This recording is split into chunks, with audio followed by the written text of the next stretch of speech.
Muy bien, jóvenes, vamos a ver. Ante todo, buenos días. El tema que vamos a ver el día de hoy es la llamada Guerra del Pacífico. Chicos, es la Guerra del Pacífico. Comúnmente ustedes la conocen también, se le conoce también como la Guerra del Guano y del Salitre, ¿ya? Guerra del Pacífico o también denominada Guerra del Guano y del Salitre. A ver, chicos, pregunta a todo el grupo. ¿Qué me pueden decir de ese conflicto? ¿Qué es lo que más importante que se recuerda? ¿Quiénes combatieron? ¿Cuáles fueron las motivaciones? ¿No? ¿Por qué? Y, ¿no? sobre todo, ¿cómo lo vivió cada pueblo? ¿Cómo lo vivieron los pueblos que participaron en este conflicto? A ver, chicos, vamos a ver. Ustedes mismos, ¿qué me pueden decir de ese conflicto, de esta guerra? ¿Algún voluntario? ¿Ninguno? Bueno, vamos a ver, chicos, entonces. Vamos, entonces, chicos. Uno de los nombres que se le va a dar es la Guerra del Guano y del Salitre. Eso también se le denomina Guerra del Guano y del Salitre. Esta guerra va a enfrentar a Perú, Bolivia, que son dos países, que en ese momento son dos países aliados, contra el Estado chileno. ¿Ya, chicos? En contra del Estado chileno, que pueden ver en la imagen, ¿no? Bolivia, Bolivia, Perú versus Estado chileno. Ahora, hay que recordar que el Estado chileno en ese momento está apoyado, financiado por el capitalismo británico, ¿ya? Financiado por el capitalismo británico. Y jóvenes, cuando yo digo capitalismo británico, ¿a qué país me refiero? A ver, cuando digo capitalismo británico, ¿a qué país me refiero? España, Estados Unidos, Inglaterra, ¿cuál de los tres países? A ver, Inglaterra. muy bien, a Inglaterra. Sucede que para la Guerra del Pacífico, los ingleses van a apoyar a Chile en la guerra.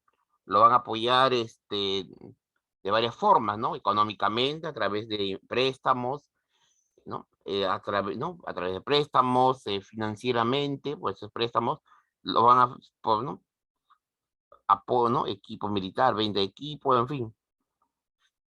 Una serie de apoyos le va a organizar el Estado chileno, el Estado inglés al gobierno chileno.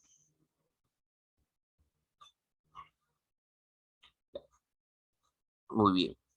Entonces, tenemos entonces, chicos, lo siguiente. El gobierno chileno contó con el apoyo, financiamiento de Inglaterra.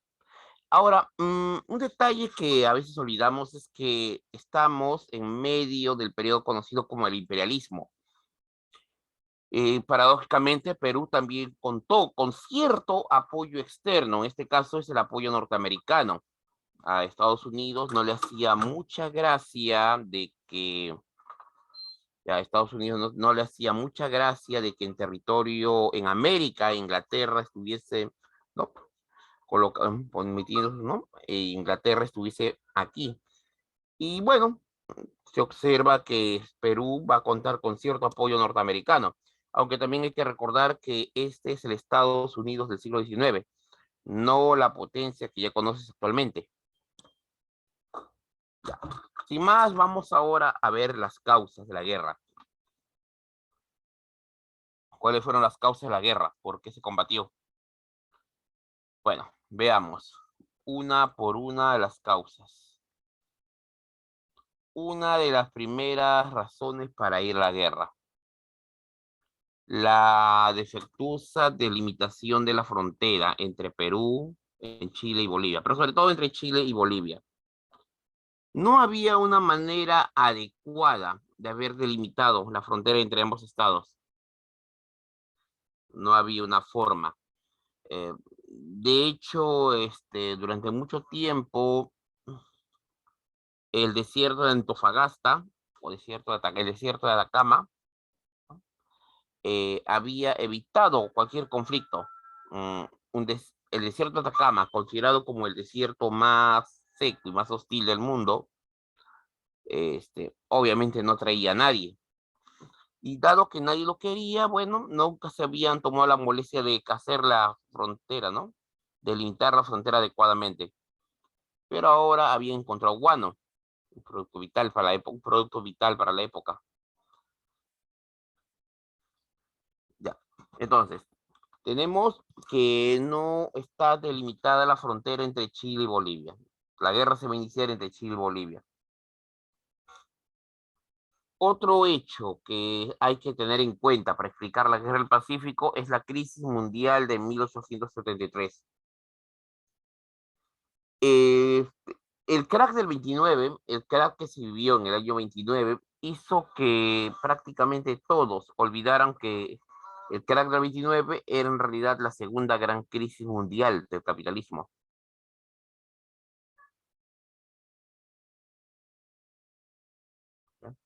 En 1873 se produjo una crisis económica mundial sin precedente. Podemos decir que fue la primera crisis la primera crisis del sistema capitalista propiamente dicho. La bolsa de Londres se derrumbó, ¿ya? La bolsa de Londres se derrumbó. Así como en 1929 la Wall Street, la bolsa de Nueva York se derrumbaría, en 1873 la bolsa de Londres se derrumbó. Y esto produjo una severa crisis económica en la bolsa de valores que arrastró a la banca inglesa y esta a su vez arrastró a los demás estados a una crisis económica. Crisis que se dejó sentir en América, se dejó sentir en Chile, en Bolivia y en Perú. Solo imagina la crisis económica que debió haberse vivido en aquella época.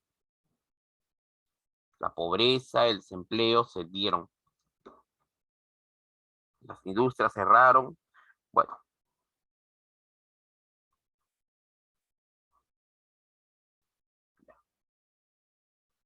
otra causa que hay que entender para este posible conflicto es la llamada alianza secreta entre Perú y Bolivia. Para 1873, el Perú era gobernado por el presidente Manuel Pardo. Y bueno, en su política de austeridad, Pardo se negó a renovar el equipo militar. Se negó, por ejemplo, a comprar dos corazados que se le sugirió. Y bueno, ¿no?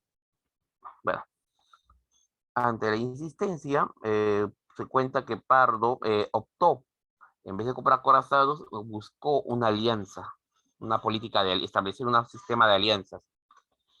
Pardo buscó la colaboración con el Estado boliviano, dado que Bolivia tenía conflictos de interés con Chile. Y de esa manera Perú y Bolivia tendrían una alianza fuerte.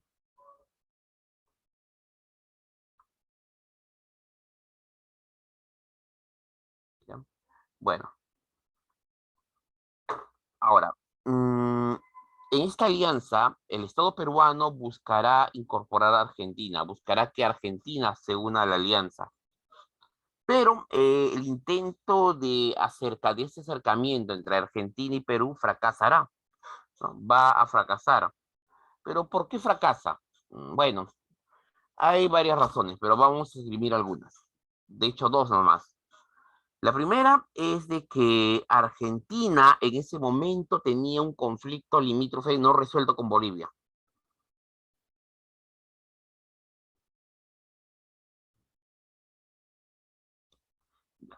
Entonces, Argentina tiene un conflicto de interés con Bolivia. Pero esa no es la única razón por la cual Argentina se negó a entrar a la alianza secreta. Había un temor muy fuerte y ¿no? Había un temor real de una posible alianza entre Chile y Brasil en aquella época. ¿Por qué? Bueno, Brasil y Argentina tenían problemas limítrofes, al igual que Argentina tenía con Chile. Y bueno,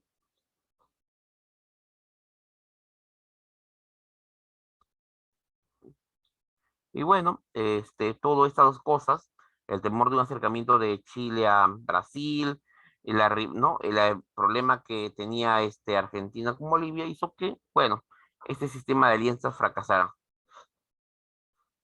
No se dio. Luego tenemos el expansionismo chileno. Este expansionismo por parte del Estado chileno había sido propiciado por las ideas del canciller chileno Diego Portales.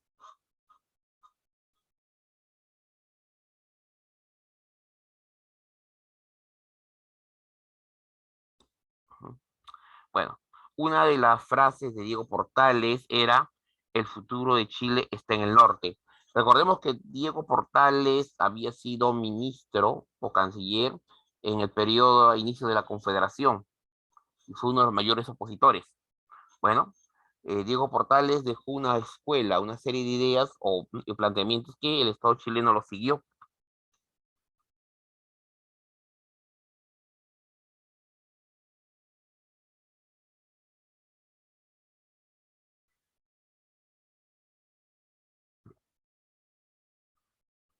Bien. Bueno, entonces chicos, en resumen, se va a combatir por el control del mercado salitrero, ¿ya? Esa es la razón final, por qué van a ir a la guerra. Eh, Recuerden, el salitre, muchachos, no solamente es un fertilizante, no solamente es un fertilizante, sino también es un aditamento indispensable para la elaboración de pólvora, ¿ya? Por esa razón el salitre es requerido ávidamente en el mercado internacional.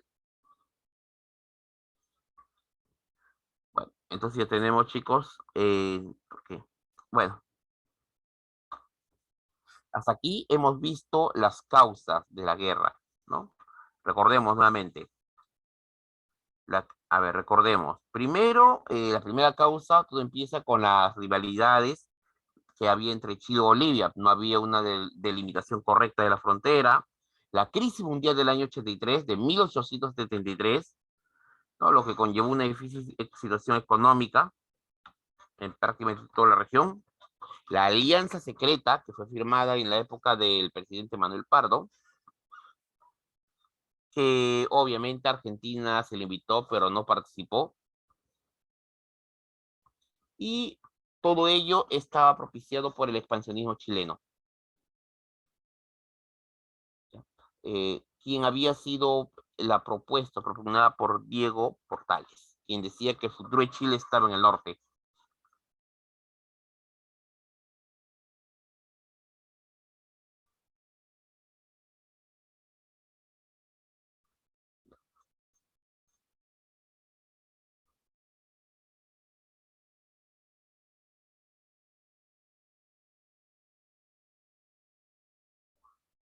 Digamos. Antecedentes del conflicto chileno-boliviano. Vamos a ver cómo empezó todo. A ver, vamos a ir al año de 1866, ¿ya? Nos vamos a centrar al año de 1863. ¿Qué pasó?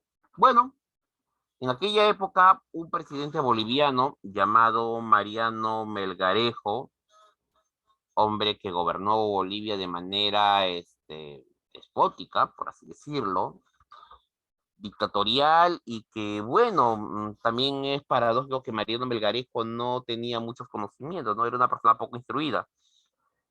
Esto motivó, chicos, que fuese fácilmente engañado por el canciller chileno, que se encontraba en La Paz. Los diplomáticos chilenos eran demasiado hábiles y lograron arrancarle concesiones a Mariano Melgarejo, ¿no? Mariano Melgarejo no cedería ante Chile, cedió territorios, ¿ya? Reconoció, o mejor dicho, le facilitó a los chilenos, y, ¿no? Dándoles una serie de ventajas, una serie de ventajas sobre territorio boliviano.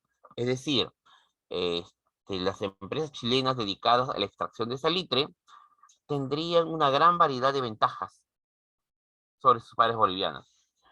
Bolivia apenas tenía derecho a cobrar impuestos en su propio territorio. Apenas, porque también se discutió los impuestos y se quedó un monto mínimo.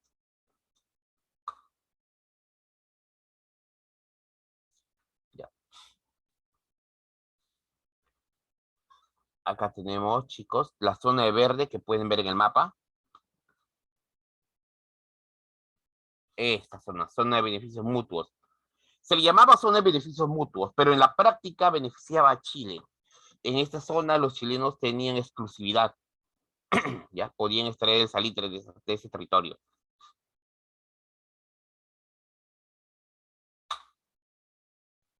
¿Ya? Bueno, a ver chicos, entonces, tenemos lo siguiente. Todo empieza el problema con Mariano Melgarejo, quien cede ante las presiones chilenas, ¿no? Cede y facilita da una serie de ventajas a los chilenos. Muy bien, pero recuerden, en 1873 sobrevino la crisis mundial. La economía se hundió en varios países y Bolivia no fue la excepción. Y Bolivia no fue la excepción. Esto provocó un grave problema a la economía boliviana. En 1878, Bolivia está afectada por una terrible crisis económica y necesita fondos para sobrevivir. Y de pronto los bolivianos miran, el gobierno boliviano de la época, encabezado por Daza, mira con ojos codiciosos el guano y el salitre. Pero sobre todo este último recurso, el salitre. Pero hay un problema.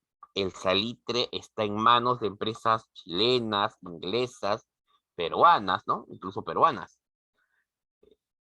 Pero no hay problema. Daza no se hace problema.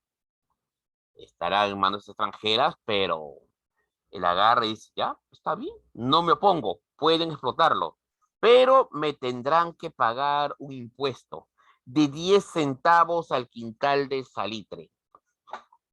¿Ya? Me deberán pagar un impuesto. ¿Ya?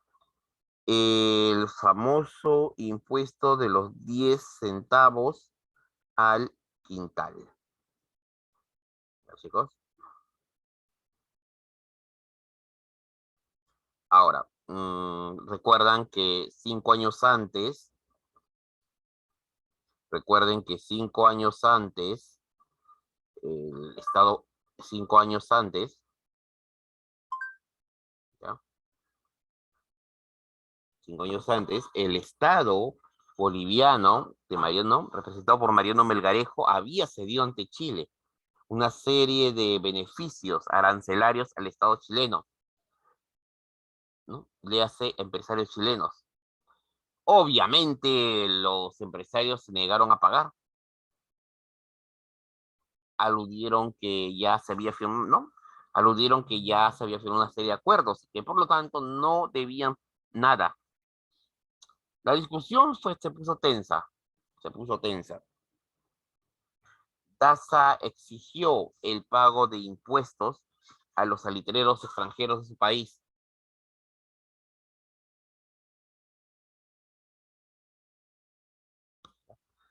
Bueno, lo cierto, chicos, es que hubo una negativa muy fuerte en los salitreros para pagar. Ante esa situación, Daza empezó a expropiar las salitreras, ¿no? Amenazó con expropiarlas. Lo haría. Los empresarios del salitre inmediatamente fueron a quejarse. ¿A dónde? ¿Ante qué país? ¿A Lima? No, no se quejaron en Lima. Fueron a los empresarios salitreros, ¿no? Fueron a quejarse a Santiago de Chile.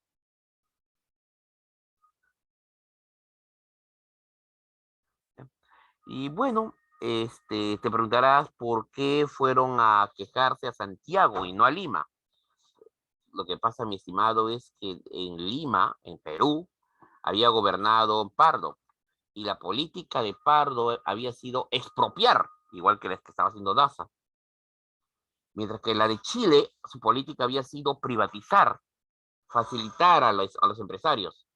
Así que creo que ya entiendes por qué Inglaterra apoya a Chile, ¿no? La política chilena es de privatizar. La política peruana era de estatizar, ¿no?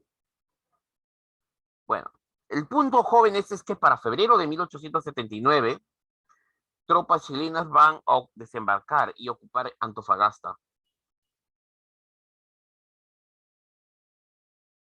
¿Ya? Solo 500 soldados chilenos, apoyados por el acorazado Cochrane, pudieron fácilmente someter Atacama, la región de Atacama. En la imagen, una fotografía del ejército chileno que participó en la ocupación. Pueden ver el desierto y todo eso.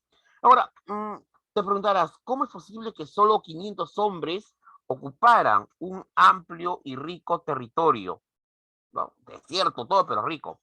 Recuerda, Bolivia no tenía acceso directo a esa zona. Era una zona olvidada. Era más fácil llegar desde Perú o de Chile a la zona de Atacama. Era más fácil. Y bueno, por eso fue ocupado. Además, de cada 10 habitantes que vivían en Atacama, 9 eran de origen chileno. Así que comprenderás que cuando el ejército chileno desembarcó, era prácticamente como si desembarcaran en su propia tierra. Apenas sí hubo resistencia, una que otra refriega. Por lo general, los habitantes recibieron bien al ejército chileno. Bueno, no podemos culparlo, al parte eran sus connacionales. Bueno, jóvenes, la situación es la siguiente. Los chilenos acaban de ocupar la región de Atacama, Bolivia. El gobierno boliviano está furioso, comprenderás eso, ¿no? Está furioso y exige la inmediata retirada de las fuerzas chilenas. Exige, amenaza con la guerra. Pero hay un problemita. Perú ha firmado una alianza con Bolivia. Perú tiene una alianza con Bolivia. Chispas, ¿no? Nos vamos a meter de lleno a una guerra. Bueno, para evitar la guerra y también para ir tanteando el terreno, el gobierno de aquella época, que estaba Perú, estaba gobernado por Mariano Ignacio Prado, envía al plenipotenciario, ¿no? Lavalle. José Antonio de Lavalle es enviado a Santiago de Chile a mediar en el conflicto chileno-boliviano.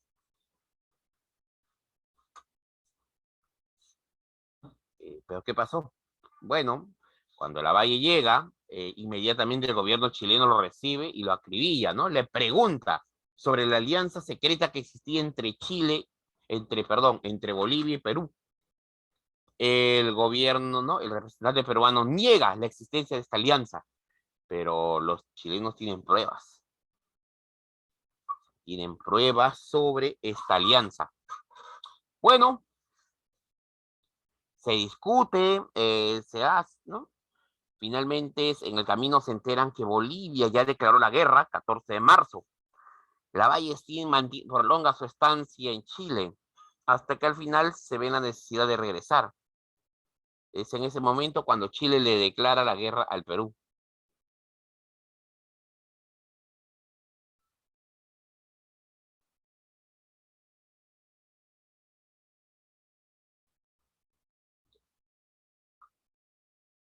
Bueno, aquí en imagen tenemos a Lavalle, ¿ya? Tenemos a Lavalle, que está a la derecha. Bueno, vamos a este detalle, chicos. ¿Por qué la guerra? ¿Qué pasó? ¿Qué pasó? Vamos a ver. Perú podía abandonar a Bolivia. Muchos dicen eso. Perú pudo haber tranquilamente abandonado a Bolivia. Perú pudo haber abandonado tranquilamente a Bolivia a su suerte. No era su problema. Pero había una razón para la cual el Perú estuviera al lado de Bolivia en la guerra. Una razón muy curiosa y realmente preocupante. Sucede que había el temor de que los chilenos terminen arreglándose con los bolivianos. Ya, así es. Chile había invadido Atacama, territorio boliviano, pero eso no importaba. La diplomacia chilena trabajaba y trabajaba muy bien. Y había creado ese temor de que los bolivianos se unan a los chilenos. ¿Te imaginas? Los bolivianos se unían a los chilenos y juntos le declarasen la guerra al Perú. Juntos le declarasen la guerra al Perú. Pero, ¿en qué consistía esa alianza? Bueno, vamos a aprovechar el mapa que está aquí y vamos a usar el color rojito. A ver, ¿dónde está? Ya está. Vamos a usar este. A ver, vamos a ver, chicos.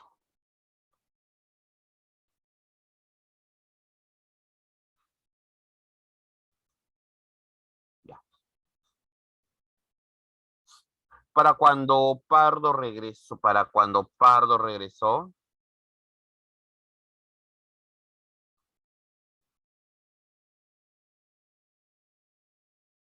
los chilenos venían de ocupar este territorio.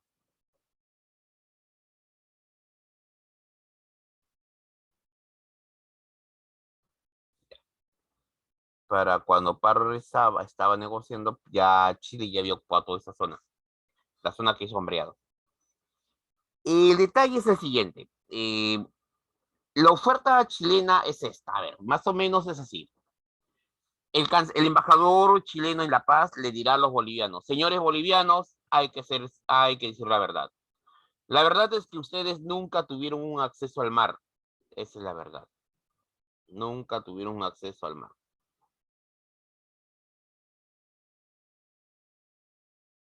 ¿Ya? A ver, ¿cómo es que Bolivia no tenía acceso directo al mar? Sucede que acá tenemos, mira, voy a dibujarlo. Estamos aprovechando este mapa. A ver los colores. Sucede que acá tenemos, chicos, la cordillera de los Andes. La cordillera de los Andes actuaba como una muralla natural, infranqueable, que hacía muy difícil pasar de Bolivia, del altiplano, al territorio de Antofagasta de manera directa.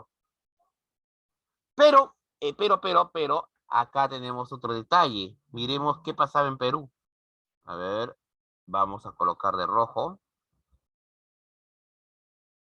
Sucede que Perú tenía un puerto aquí.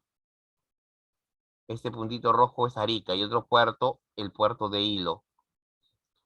Incluso había un ferrocarril.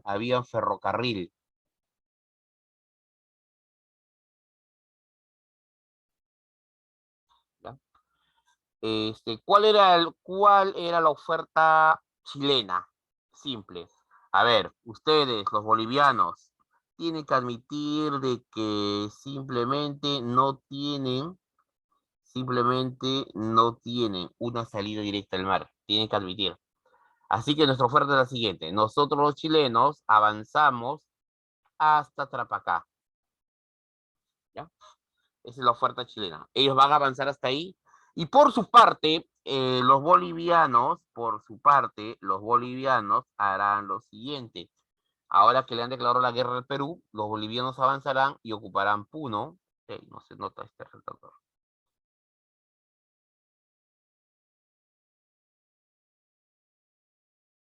¿Ya?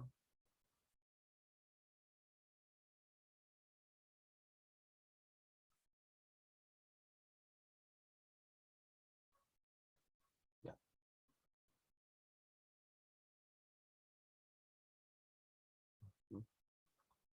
Bueno, se estima que los bolivianos debían ocupar los territorios que hoy en día vienen a ser. Vamos a hacer otro color. Ese es cierto.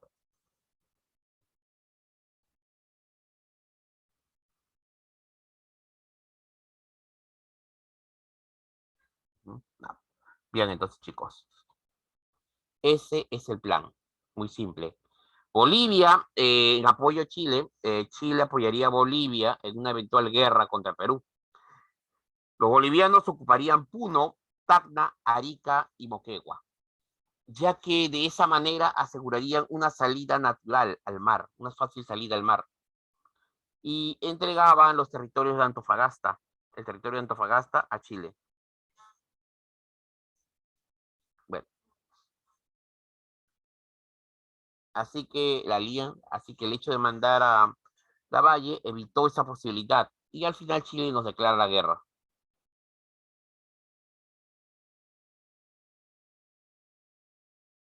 Ya. Vamos ahora a ver, chicos, la situación de los países que van a combatir. Mm, a veces solemos creer que Chile estaba en mejor situación que Perú, pero bueno, hay sectores donde sí podían haber ventajas o desventajas. Vamos a ver aquí algunos sectores. ¿Cómo, cómo le estaba yendo a Perú, a Bolivia y a Chile?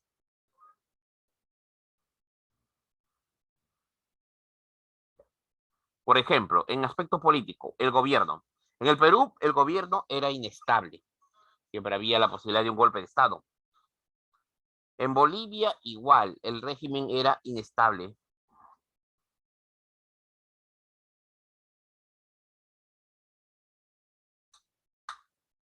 ¿Ya? Ahora bien, chicos, en Perú, gobierno inestable. Bolivia, inestable. Pero Chile, el gobierno es estable. Bueno, obviamente ya sabemos quién gobernaba el Perú. Mariano Ignacio Prado. Daza en Bolivia. Presidente chileno Aníbal Pinto. Ahora vamos al detalle a la sociedad. Bueno, es el Perú. Ya te imaginas cómo es nuestra sociedad. Desunida, constantes conflictos, no hay unión. Y Bolivia, igual, idéntico. La sociedad chilena, por otro lado, estaba integrada, estaba unida. ¿Ya? Esa es la diferencia. La sociedad chilena se encontraba más unida, más integrada, por así decirlo. La economía, bueno, como te dije, los tres países habían sido afectados por la crisis, ¿no? Por la caída de la Bolsa de Valores de Londres de 1873. Los tres países. Así que en los tres países vamos a colocar crisis, crisis, crisis. Hay una verdad que debes saber. El mundo, cuando entra, las crisis económicas que afectan al mundo son cíclicas. Cada cierto tiempo la crisis económica es brutal, terrible, y solo hay una manera de salir de ella, o unas guerras. El que gane resolverá sus problemas, y el que pierda tendrá más problemas. Y bueno, aquí los países entraron al conflicto. ¿Quién ganó la guerra, chicos? De los tres, ¿quién ganó la guerra? Chile. Chile gana la guerra. Así es. Chile se queda con el salitre. Y eso le permitió tener manejar grandes capitales y salir y sortear su crisis como un éxito. ¿Ya? Eso le permitió. Vamos ahora a las Fuerzas Armadas. La Marina peruana era obsoleta. Quiero que entiendas que la guerra del Pacífico van a combatir acorazados de segunda o tercera generación, segunda o tercera generación, según sea el caso, ¿ya? La industria, tecnología. En el caso peruano, la marina es obsoleta, combatirán acorazados de primera o segunda generación. Una marina obsoleta, poco numerosa. ¿Ya? En el caso de Chile, su marina era moderna, numerosa. Los chilenos habían invertido, los pocos recursos que tenían lo invirtieron en armamento. Bolivia, Bolivia no contaba con marina. Había tenido antaño sí una pequeña marina, pero por la crisis económica los bolivianos habían tenido que vender sus naves. Habían vendido, en realidad eran naves de madera que habían vendido. Pero aún así, cuando empezó la guerra, el gobierno boliviano declaró que estaba dispuesto a apoyar al Perú en una campaña naval contra Chile. Sí, puede sonar a chiste. Hoy en día eso sonaría chiste, pero no. No es nada, ningún chiste. Bolivia sí podía apoyar a Perú en una campaña naval de manera efectiva y abierta, siempre en cuando los bolivianos hubieran cumplido su palabra. Sucede que sabedores que no tienen marina, el gobierno boliviano es consciente que no tiene una marina de guerra, pero estamos en el siglo XIX. Si no tienes una marina de guerra, no te preocupes, solo contrata barcos, fleta barcos, alquila barcos de guerra, contrata tripulaciones extranjeras, o sea, contrata mercenarios, y aplica lo que se conoce como política de corso o guerra de corso. ¿Me entiendes? O sea, el gobierno boliviano debía alquilar 2, 3, 4 naves de guerra y enviar, ¿no? En distintos, puede ser contratar esas naves en Europa y despacharlas inmediatamente hacia el Pacífico, teniendo en los puertos del Perú lugares donde descansar y así enfrentar a la Armada chilena con éxito. Era un buen plan, era práctico, factible, y si lo hubieran llevado a cabo, el destino de la guerra hubiera sido otro, pero Bolivia no lo hizo. Estaba escaso de recursos y la política boliviana era errática en la guerra. Habían partidarios pro-chilenos en Bolivia y que tenían una gran influencia. El segundo factor, el segundo elemento es el ejército. Pardo, primer presidente civil, prácticamente había Pardo, primer presidente civil, prácticamente había deshecho el ejército. En Bolivia pasaba lo mismo. ¿Ya? En cambio, en Chile el ejército es numeroso.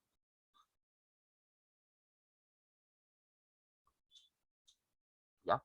Bueno, entonces ya tenemos la situación de los tres contendientes. Un ejército poco numeroso, Bolivia poco numeroso. En Chile era un ejército más numeroso, mejor equipado, mejor entrenado. Una de las paradojas de la Guerra del Pacífico que se vivió fue que Chile siempre tenía más soldados en batalla que Perú, pero en términos demográficos Perú tenía más población que Chile. ¿Ya? Eso hay que tener en cuenta siempre. Bueno, vamos a ver ahora cómo se desarrolló la guerra. ¿Ya? ¿Cómo se desarrolló la guerra? ¿Qué pasó? ¿Qué ocurrió en este momento? ¿Qué ocurrió en el conflicto? ¿Y cómo se dio la guerra? A ver, jóvenes, ¿ya? Ya, vamos a ver el desarrollo de la guerra. Chicos, a ver, estamos en el siglo XIX, quiero que entiendas lo siguiente. No hay una comunicación, no hay caminos que integren Perú, Bolivia y Chile en esta época. No hay caminos directos. ¿Ya? No había caminos directos. Bueno, en realidad sí existía uno, que era el Capañán, el antiguo camino usado por las épocas prehispánicas, pero en la zona boliviana, el desierto prácticamente lo había hecho desaparecer. Y bueno, volvíamos al tema inicial.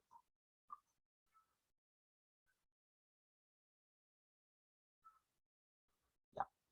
La primera fase de la guerra, entonces, va a tener que necesariamente librarse en el mar.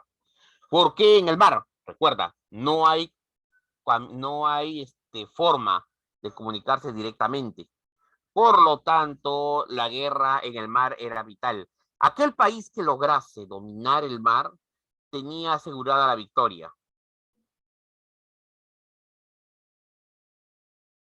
Ya. Vamos a ver. Bueno, al iniciar la guerra era evidente que antes de cualquier operación militar, en un terreno tan difícil como el desierto de Atacama, debía ganarse el control de los mares.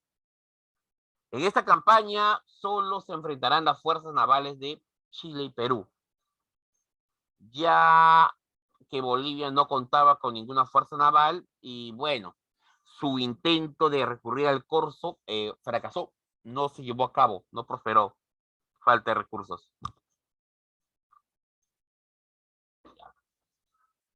Primero vamos a ver a la flota chilena. Ya, primero veamos a la flota chilena. La flota chilena era respetable, era una marina moderna, incluso más poderosa que la de Estados Unidos en esa época, compuesta por las fragatas Cochrane y Blanco Encalada.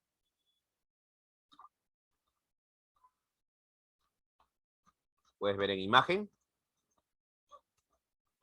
Otras naves eran la Chacabuco, la O'Higgins, la Esmeralda, la Ptao, la Magallanes y la Covadonga. Estas son las embarcaciones chilenas que usaron en la guerra.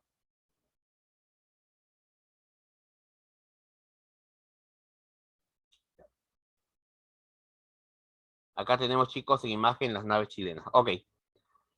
Bueno, por su lado, el Perú. A ver, por un lado tenemos a la fragata Independencia, que es un acorazado. Diría, profesor, igual que el Cochrane o el Blanco Encalada. Bueno, ¿cómo decírtelo? Sucede que la Independencia pertenece a lo que se conoce como una generación ya obsoleta de acorazados. Los primeros acorazados aparecieron a mitad del siglo XIX, ¿no? De hecho, el Monitor fue una segunda, aunque algunos vienen una tercera renovación, ¿no? Generación de acorazados, pequeños, pero con pocos cañones, pero resistentes. La Independencia tiene la misma forma que el Huáscar, pero es más grande que el Huáscar. Pero en esa época se crearon nuevas naves que superaron en tecnología a estos. Se crearon nuevas naves. Por lo tanto, nuestros mejores barcos de guerra ya eran obsoletos. Aparte del Monitor Huáscar y la fragata Independencia, habían monitores fluviales, el Atahualpa y el Manco Cápac. ¿Ya? Acá tenemos el monitor Manco Cápac y el monitor Atahualpa. Eran dos monitores, pero ¿en qué se diferenciaban del Huáscar? Son monitores, pero guardan una diferencia con el Huáscar. ¿Y cuál es la diferencia? Bueno, estos dos monitores, el Atahualpa y el Manco Cápac, fueron construidos en Estados Unidos. Su uso debía ser exclusivamente fluvial, es decir, fueron destinados al río Mississippi. Recordemos que estas naves combatieron en la Guerra de Secesión en Estados Unidos y mostraron ser muy eficientes en combate fluvial, pero hay un problemita. ¿Ya? Pero, como te disculpe, chicos, pero, como te dije, eran naves de río, pero aquí en el Perú se cometió la imprudencia de usarlos en alta mar, lo cual no es recomendable. Luego tenemos dos navios más, la corbeta Unión y la corbeta Pilcomayo. ¿Ya? De estos dos últimos hablaré más que todo de la corbeta Unión. Fue considerada como la nave más veloz en el Pacífico. Tenía, ¿no?, una fácil maniobrabilidad y era muy veloz. ¿Ya? Bueno, vamos a ver. Primera acción de armas. El combate naval de Chipana. 12 de abril de 1879. La corbeta Unión y Pilcomayo se encuentran con la cañonera chilena Magallanes y empieza el primer combate.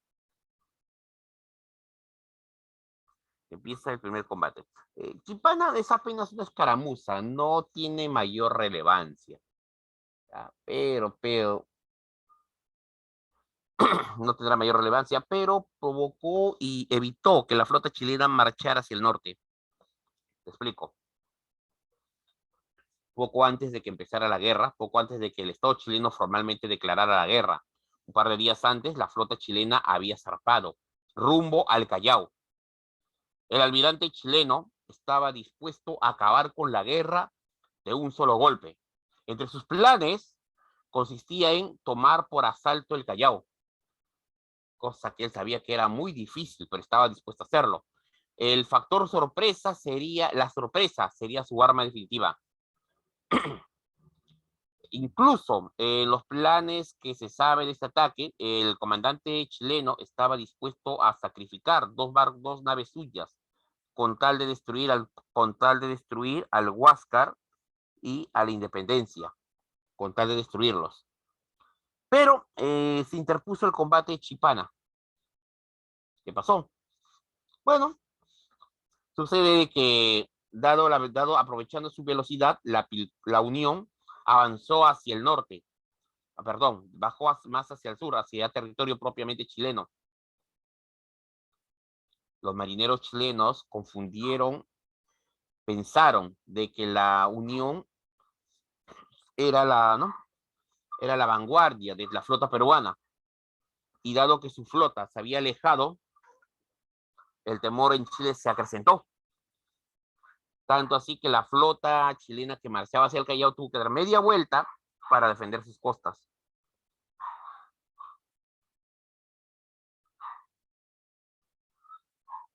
Ya. Bueno. Vamos ahora, chicos, al combate de Iquique. Este combate se libró el 21 de mayo de 1879. En realidad tuvo dos combates, en Iquique y otro en Punta Gruesa.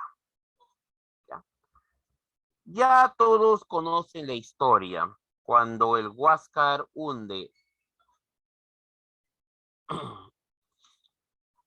¿ya? Cuando el Huáscar hunde a la Esmeralda, ya conocen la historia.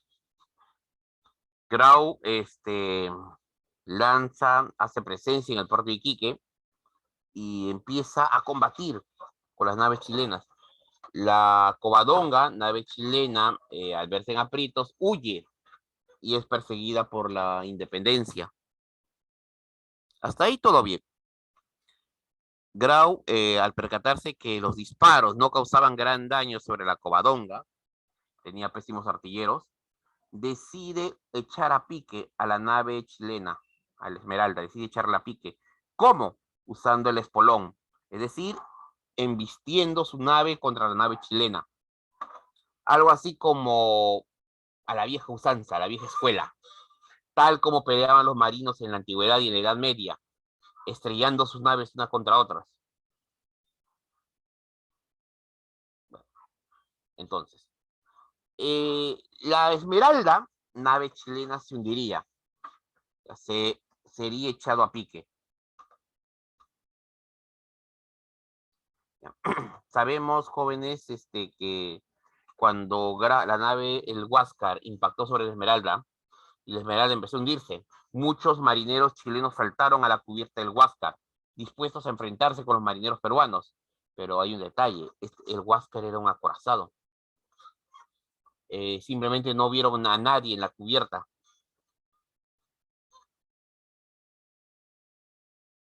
¿Ya?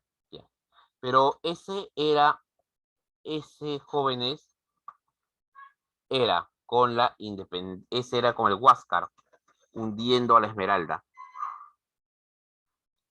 ¿Ya? Sucedería otro problema, la independencia. La Independencia había perseguido a la Covadonga. El comandante de la Covadonga hábilmente pegó su nave.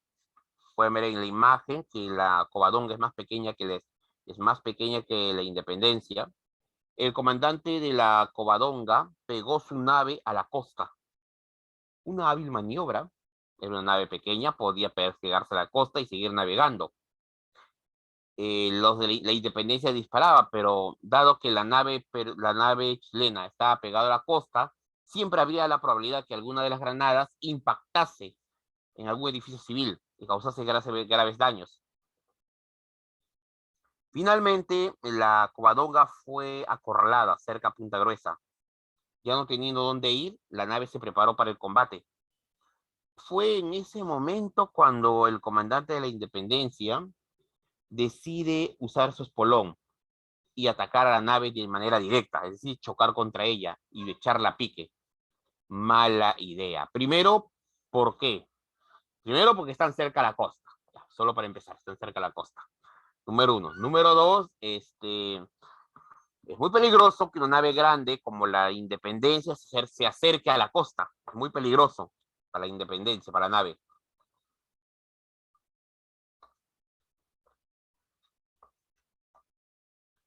Bueno, sucede que el capitán de la Independencia hizo algo que nadie se hubiera atrevido a creer. Decidió embestir, ¿ya? El capitán decidió embestir a la Coadonga, pero no funcionó. La Independencia chocó contra una roca y la nave empezó a hacer agua, empezó a hundirse. La nave empezó a hundirse. Bueno. Tras el combate de Iquique o Punta Gruesa, el Huáscar quedó solo.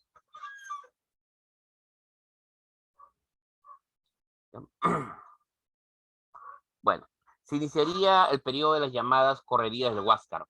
El Huáscar atacaría naves chilenas, atacaría, ¿no? Daría golpes de mano,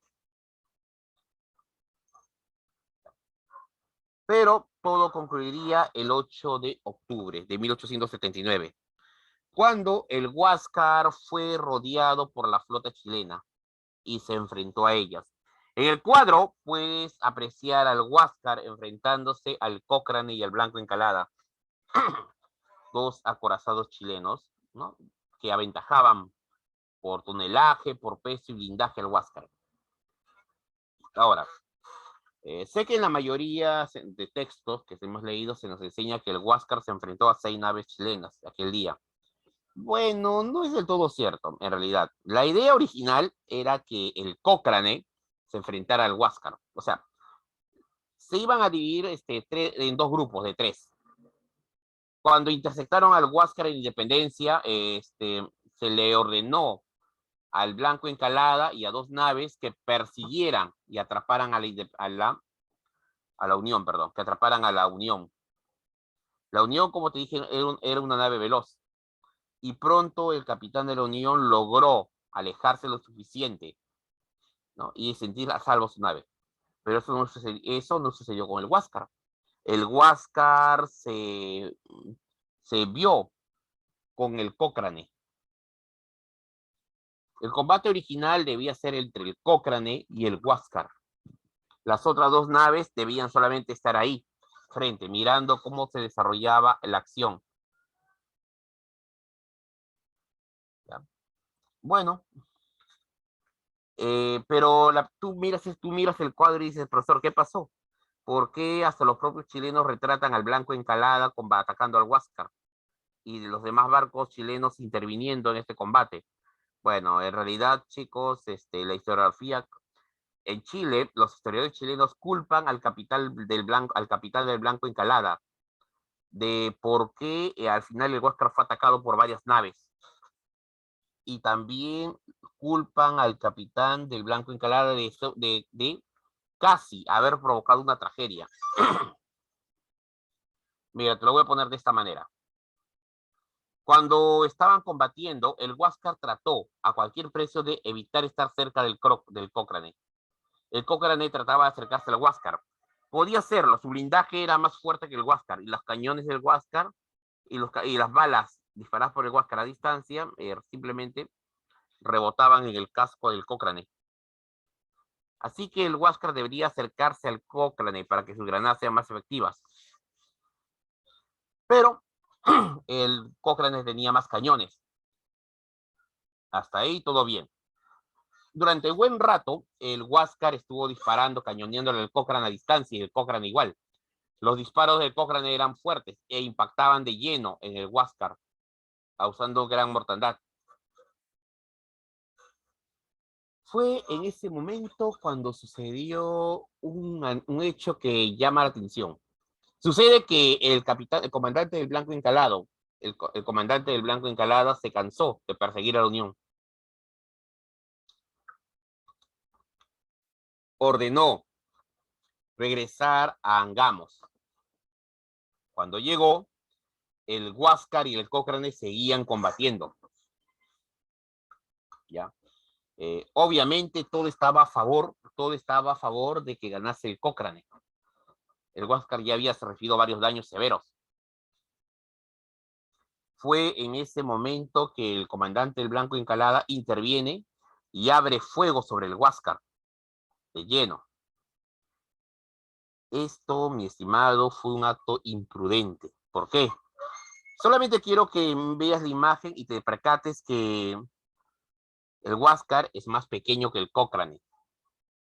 Es más pequeño que el Blanco Encalada. Los disparos hechos por el Blanco Encalada simplemente pasaron por encima del Huáscar e impactaron de lleno. Adivina contra qué nave.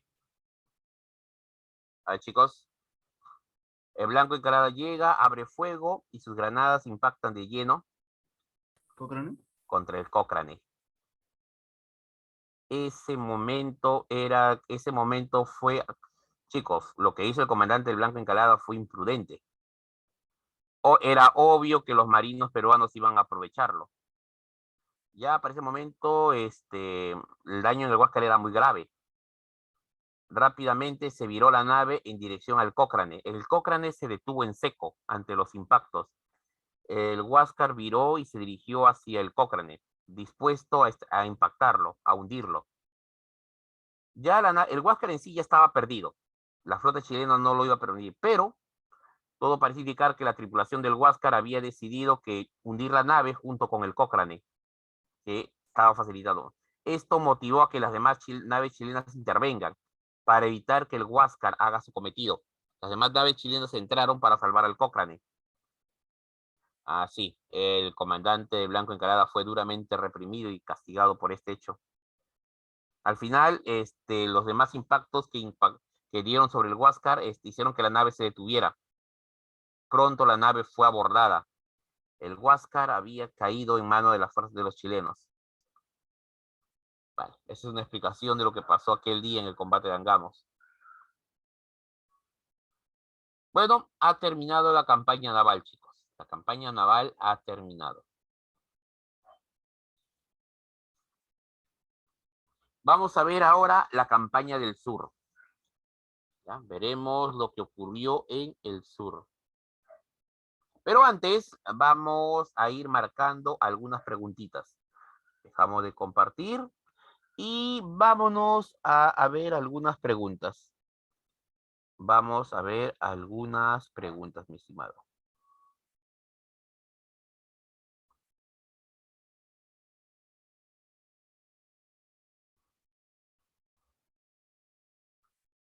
A ver, un segundito.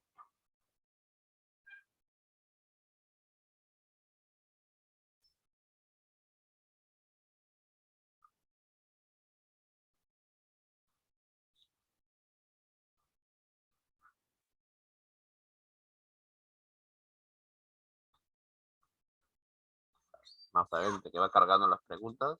Sí, acá está.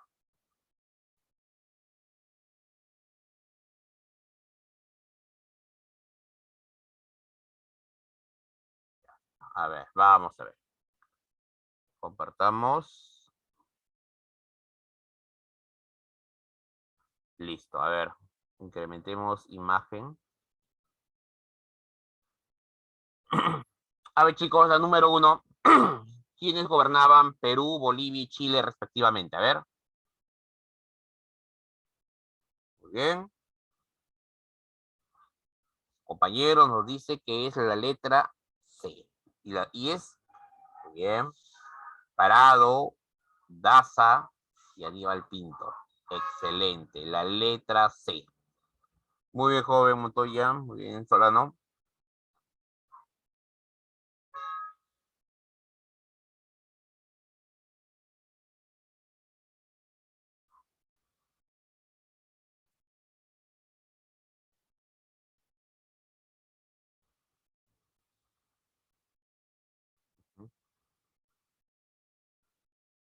¿Qué pasó aquí?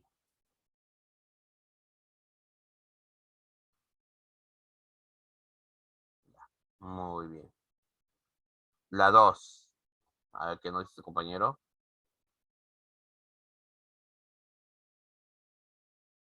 Ok. Durante el desarrollo de la guerra, ¿no? de la campaña marítima, de la guerra del guano y salitre, se desarrolló una colecta nacional que tuvo como objetivo, recuerda que estábamos en crisis económica y durante la guerra, durante la campaña naval, faltaban fondos, así que se hizo una colecta nacional. Chicos, ¿por qué crees que se hizo colecta? ¿Cuál fue la razón? Comprar armas para fortalecer la resistencia de Cáceres, alimentar a los huérfanos dejados por la guerra, financiar el golpe de estado de Piérola o conseguir dinero para adquirir una fuerza naval. ¿Cuál es la razón de la colecta?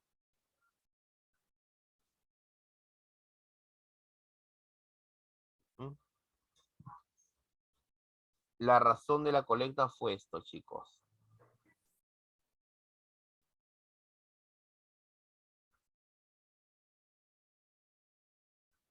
Te explico. Te explico. Para nadie era un secreto que el Huáscar estaba combatiendo en inferioridad numérica contra la flota chilena. Para nadie eso era un secreto. Por lo tanto, se requería comprar una nave, pero cuando estalló la guerra, habían embargos, se impusieron embargos al Perú para que ya no compre más armas, al menos no reciba crédito. Por esa razón se pidió hacer una colecta general. Se invitó a la población de que participase. Y sí, que, aunque no lo creas, la gente aportó. La gente se portó muy bien, comenzó a dar de todos los fondos, incluso hasta los pobres dieron lo poco que tenían. Chicos, la idea era ganar, sí o sí, esa era la idea. La pregunta es, ¿y se llegó a comprar armamento con ese dinero o no? ¿Tú qué dices? ¿Se llegó a comprar o desapareció el dinero?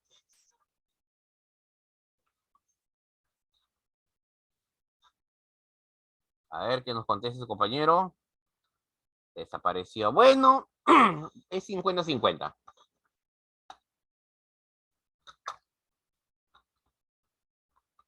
Número uno, se acusó a Prado de haberse llevado la plata, de haberse fugado con todo el dinero, se le acusó.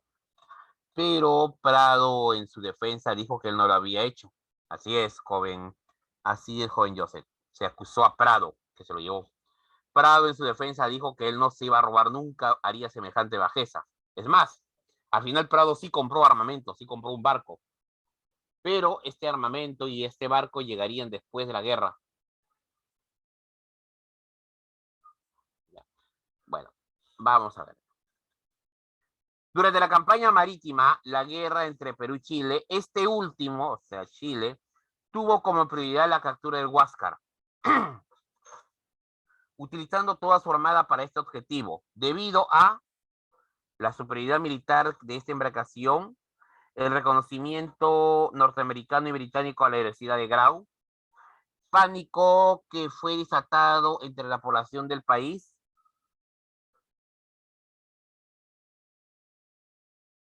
¿ya?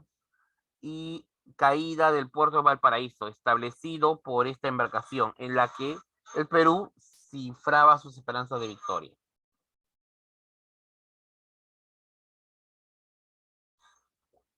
A ver, ¿por qué razón todo el esfuerzo chileno se centró en la captura del Huáscar? Chicos,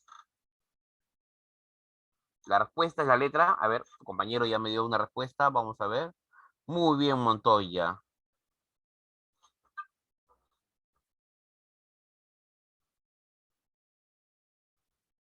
Ya, la letra C.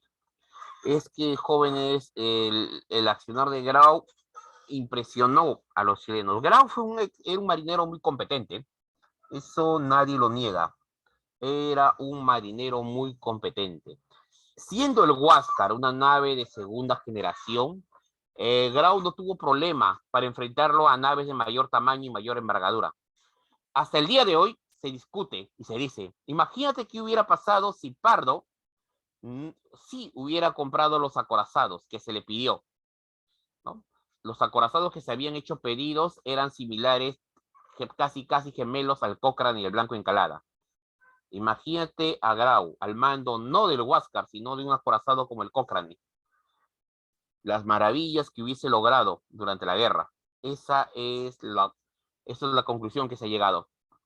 Le dieron una nave de menor cuantía, ya obsoleta, y hizo maravillas. Ah, sí, por si acaso el Huáscar también era una nave blindada, era un acorazado. El Huáscar es un acorazado, pero es un acorazado de segunda generación.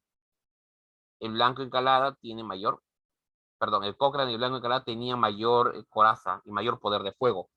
Y ese era el tipo de nave que se le había pedido a Pardo que compre, y que Pardo se negó. Muy bien. Sigamos.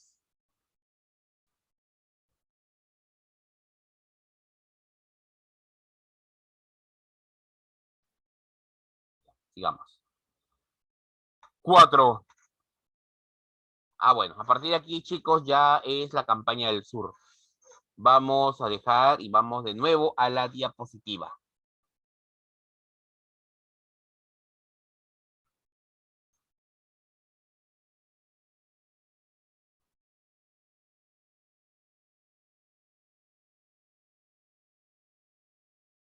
Ya. A ver, ¿qué dice compañero? No, nada. Bueno, la campaña del sur. Chicos, la guerra naval ha terminado. La guerra naval ha terminado. La situación es la siguiente.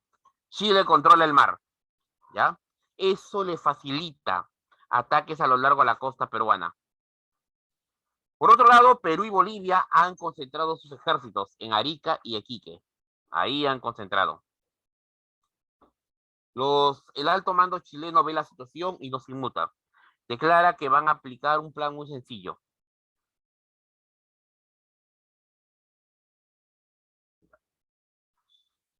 Vamos a ver, la estrategia chilena es muy sencilla.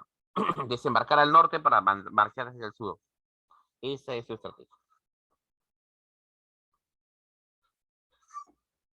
El otro punto es apoderarse del salitre y del guano, recursos vitales, y con estos recursos poder financiar su guerra, hasta forzar a los peruanos a una rendición.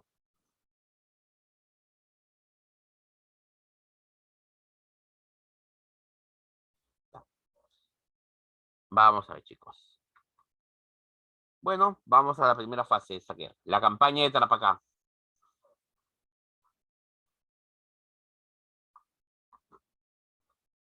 Bueno, la guerra del Pacífico fue un momento en que se van a innovar, se innovarán tecnologías, se van a probar estrategias. Quiero que recuerdes de que la guerra del Pacífico está a solo 40 años de la Gran Guerra.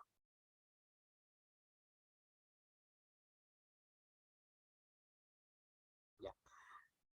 Los chilenos, mi estimado, decidieron innovar nuevas tácticas para este conflicto, al igual que lo harían los peruanos. Bueno, los militares peruanos hicieron lo correcto con Pisagua. Lo fortificaron. Pisagua estaba en condiciones de rechazar cualquier ataque. Así que un desembarco tradicional en Pisagua era algo impensable.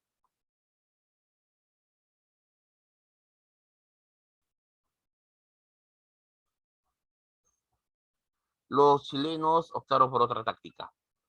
El desembarco en Pisagua sería un desembarco anfibio.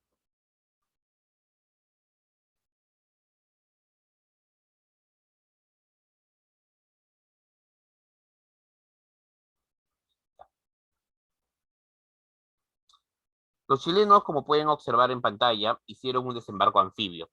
Si ustedes miran la imagen, los soldados están prácticamente en el agua y así se han de dirigir. ¿Ya?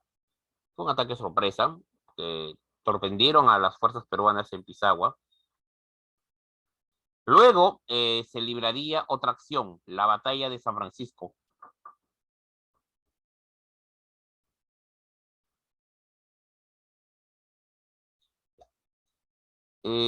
Sucede que se va a librar la batalla de San Francisco. Luego esta batalla, Daza se retiró a Arica y desde ahí retornó a Bolivia.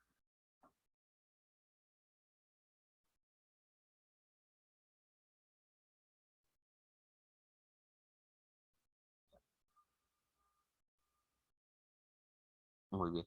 Expliquemos la batalla de San Francisco. La batalla de San Francisco, jóvenes, de todo depende de quién lo cuente. Los chilenos hablan que San Francisco fue una escaramuza. La historiografía peruano-boliviana narra que fue una batalla.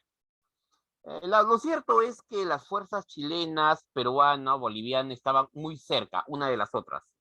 Estaban demasiado cerca y los generales estaban tratando de mantener el orden, pasar revisar las tropas, arengarlos, tratar de impresionar al otro.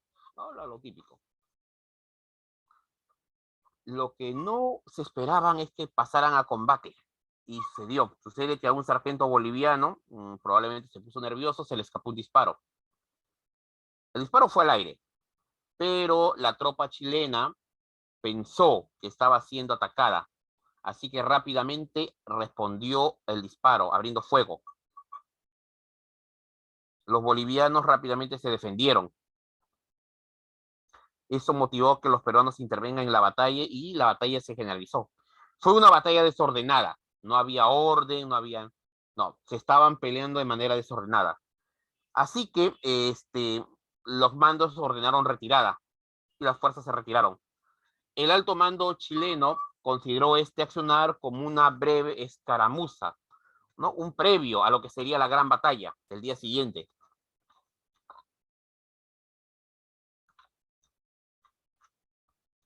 Pero lo que no se esperaba es que el ejército chileno se retiraría del conflicto. Se iría, eso es lo que nadie esperaba. Daza regresó a Arica y desde Arica marchó hacia Chile.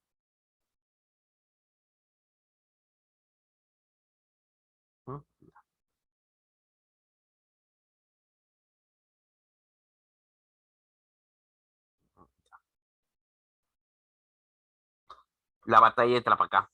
Esta batalla, chicos, ha sido muy estudiada en las distintas academias militares. La batalla de Trapacá es una muestra de lo que debe hacer un general ante una situación adversa, sacar ventajas. En este cuadro se observa que las fuerzas peruanas de blanco están en lo alto de un cerro o ladera, capturando los cañones chilenos.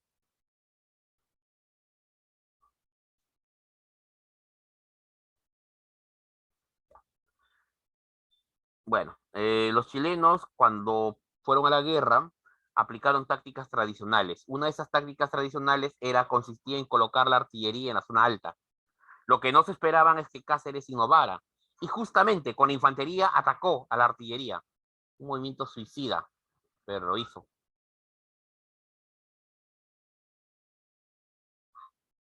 Digamos. Cambios políticos. Recuerda, la única victoria de la campaña del sur es Tarapacá. Cambios políticos. Daza regresó, ¿ya? El avión Daza había regresado a Bolivia. Declaró que lo hacía porque pensó que iban a darle un golpe de Estado. Bueno, en Bolivia lo esperaban y justamente.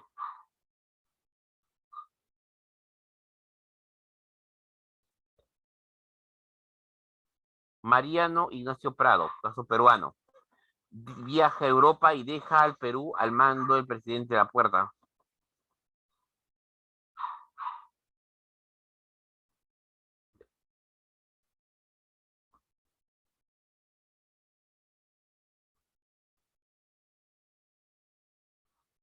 Vamos a ver. Ya. La siguiente fase, la campaña de Tacna y Arica. Bueno, los chilenos repiten la misma táctica. Desembarcan en el norte para marchar hacia el sur. Las fuerzas chilenas ¿no? tienen objetivos. El objetivo político es que la alianza peruano-boliviana se disuelva. Así poder negociar con cada país por separado. Su estrategia es sencilla, aniquilar a las fuerzas adversarias en una sola batalla y lograr el aislamiento. Bueno, el primer encuentro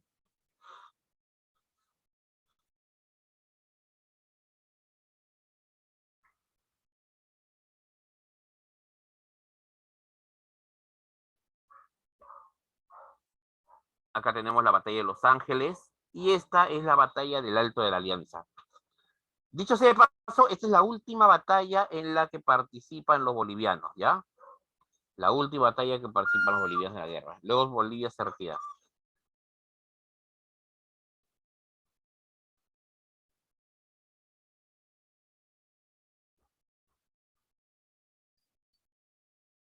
Bueno, Bolivia se retiró de la guerra, en fin. El último reducto de las fuerzas peruanas en el sur es en Arica. En Arica se libraría la batalla final de la campaña del sur. Los chilenos decidieron tomar ¿no? El fuerte de Arica, el puerto de Arica, que estaba bien fortificado.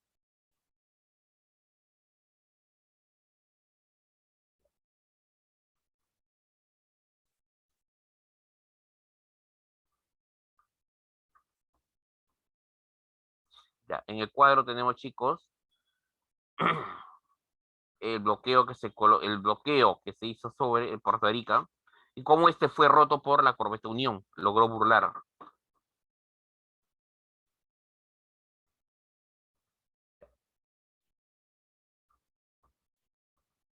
Ya. El Monteor Manco Cápac se enfrentó al Huáscar, ¿no? Logrando ponerlo fuera de combate. Es cosa curiosa, pero las naves de primera generación, como el Monitor Manco Cápac, abrió fuego y logró darle de lleno al Huáscar. El Huáscar tiene una tragedia interesante. 3 comandantes murieron ahí, a bordo. Mm,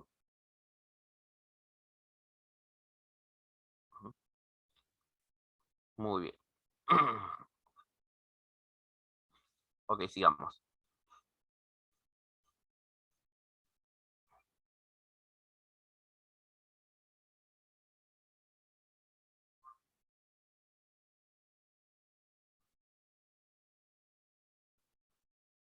Sigamos. Bueno, chicos, la Arica ha caído en manos de los chilenos. La batalla fue cruenta, pero perdimos. En ese momento se produce la mediación de Estados Unidos. El gobierno norteamericano decidió negociar, mediar entre ambos estados.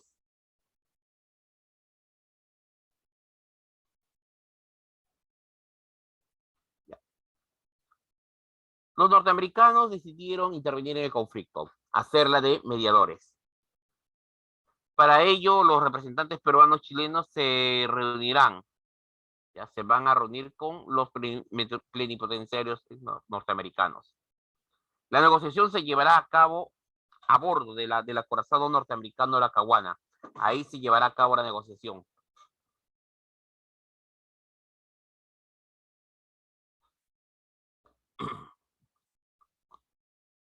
Bueno, ¿de qué discutieron en el acorazado? Bueno, la petición peruana es que los chilenos se retiren inmediatamente y devuelvan los territorios.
Bien, ya, continúo, chicos. Bien, entonces chicos, tenemos lo siguiente. A ver, la situación chicos, la guerra se había paralizado. Las negociaciones en el Acahuana simplemente no llegaban a buen puerto. Bueno, había razones muy simples. Eh, Chile exigía, bueno, los representantes chilenos exigían los territorios que acababan de ocupar. Eso llegaba hasta Moquegua, por cierto. Los representantes peruanos exigían la inmediata evacuación de territorio peruano por parte de las fuerzas chilenas y la devolución del Huáscar. Accedían, sin embargo, a pagar una que otra indemnización. Obviamente no se pusieron de acuerdo. Ahora, tú te preguntarás a qué se debe que los representantes peruanos estuvieran muy envalentonados y a pesar de las derrotas estuvieran dispuestos, estuvieran haciendo exigencias. Una cosa es cierta, esto se debe más que todo a Estados Unidos. Se debe más que todo a Estados Unidos. ¿Ya, chicos? Estados Unidos había mostrado signos de apoyo hacia el Perú. Es que Estados Unidos era una potencia emergente y deseaba desplazar a los británicos de la zona. Bueno, no hubo acuerdo, así que la guerra continuaría. Pero mientras que estaban en todo este proceso, se produciría un hecho interesante que la historia recuerda como la expedición de Lynch, el general, ¿no? A ver, acá está. Esta operación fue liderada por el capitán de navío Patricio Lynch, ¿ya? Esto se daría después de la campaña de Tacna-Arica y antes de la campaña de Lima. Se daría su expedición. El comandante Lynch, el capitán Lynch, presentó su proyecto. Su proyecto era muy simple. Dado que ellos tenían la superioridad naval, o sea, no tenían nada que temer, planearon lanzar un ataque a la costa norte peruana, que hasta ese momento no había sufrido los rigores de la guerra. En resumen, el objetivo de Lynch era llevar la guerra a la costa norte. Ese era su objetivo. Destruir todo aparato productivo del Perú. De esa manera buscaba evitar que nuestro país obtenga recursos. Lo que pasa, chicos, que en la costa norte eran las zonas más ricas. Estaban las grandes haciendas. Producían algodón, azúcar. Ya producían algodón y azúcar, que era vendido era vendido al exterior y desde ahí y desde esas haciendas el Estado peruano obtenía recursos. Bueno, ese era el plan. Los chilenos tenían que querían destruirlo todo. La flota chilena avanzó primero hasta Chimbote, Azupe y así. Comenzó a navegar por toda la costa norte peruana.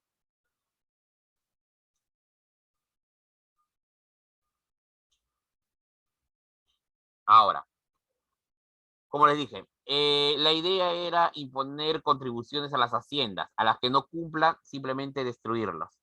Esa era todo.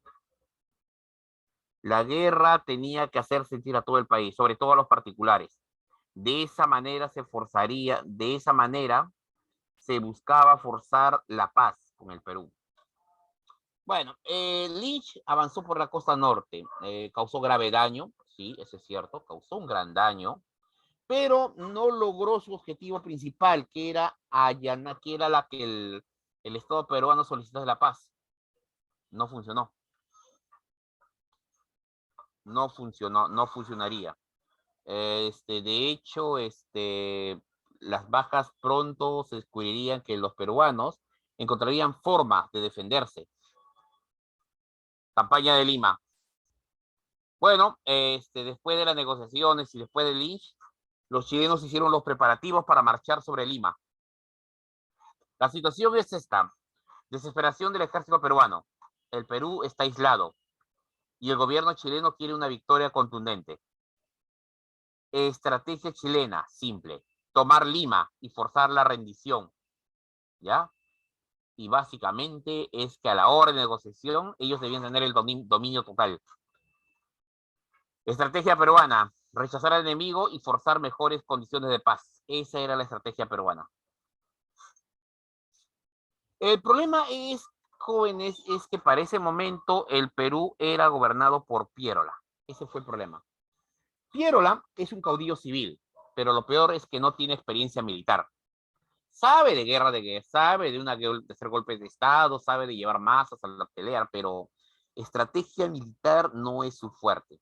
Y lo que fue más grave, cuando él tomó el mando, estábamos en medio de la campaña del sur, él toma el mando, él destituyó a los mandos militares.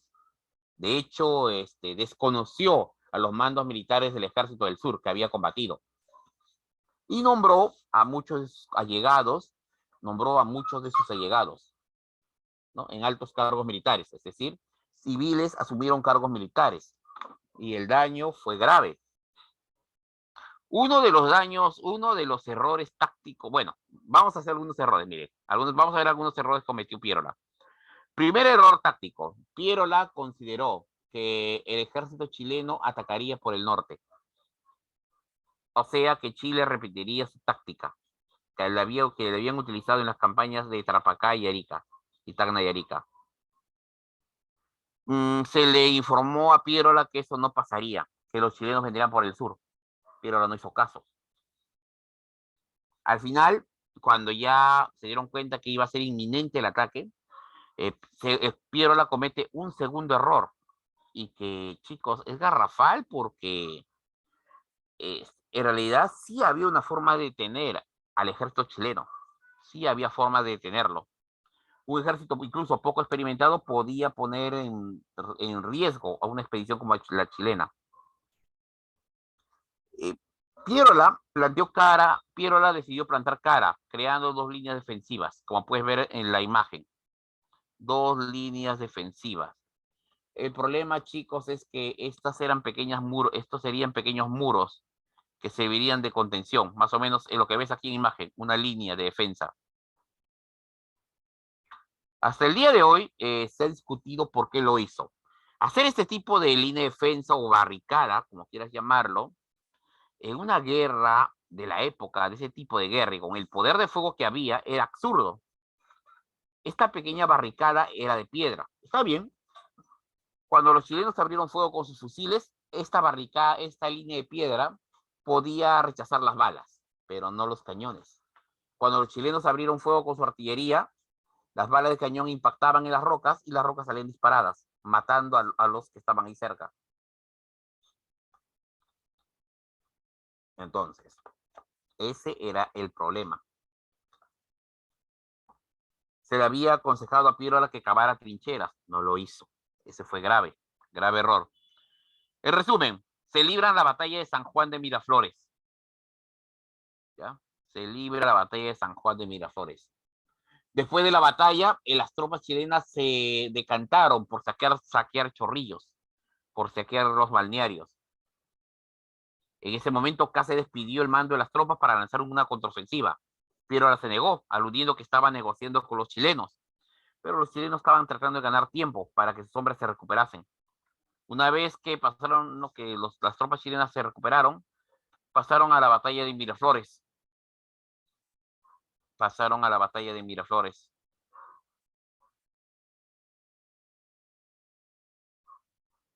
Ya. Muy bien. Ante esta situación, la caída de Lima era ya era inapelable. Las fuerzas chilenas, lideradas por Baquedano simplemente vencieron a las fuerzas peruanas atrincheradas, en la segunda línea defensiva. Bueno, hubo problemas, chicos. Muchas fuerzas no combatieron. Muchos batallones que se habían formado simplemente no combatieron. Las fuerzas chilenas habían ganado, pero había un problema. Existía el temor de que las tropas chilenas destruyesen la ciudad de Lima y destruyeran la ciudad de Lima. Fue el accionar del almirante francés Abel du Petitoir, quien va a evitar que las fuerzas chilenas destruyan Lima. Él, al mando de su flota francesa, simplemente intimidó al comandante al general chileno, advirtiéndole que no debía dañar la ciudad de Lima. Bueno, al final las fuerzas chilenas se comportaron y entraron a Lima, como puedes ver en imagen, a las fuerzas chilenas entrando a la ciudad.